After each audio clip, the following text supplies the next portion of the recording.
असता तर काय केला असता, दिसला असता, असा त्यांचा तर्क असतो. म्हणजे तर्काच्या माध्यमातून ते काय म्हणतात, जर भगवान परमात्मा या जगतामध्ये असला असता तर तो काय केला असता, दिसला असता. परंतु या जगतामध्ये अनेक अशा गोष्टी आहेत की ज्या दिसत नाही तरी त्यांचं अस्तित्व काय करावं लागतं, मानावं लागतं. त्यांचं अस्तित्व काय करावं लागतं, मानावं लागतं. म्हणून भगवान परमात्मा नाही अशी एकही जागा शिल्लक नाही, एकही ठिकाण नाही की ज्या ठिकाणी भगवान परमात्मा नाही.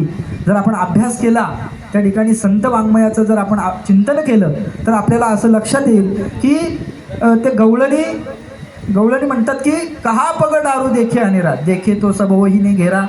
मग त्या गवळणींची अशी काय अवस्था झाली, त्याने असं जीवनामध्ये काय केलं की त्यांना सगळ्या ठिकाणी परमात्मा दिसत होता. ते म्हणतात कुठं आता पाय तरी कुठं टाकू, पाय टाकण्याकरता जागा शिल्लक नाही.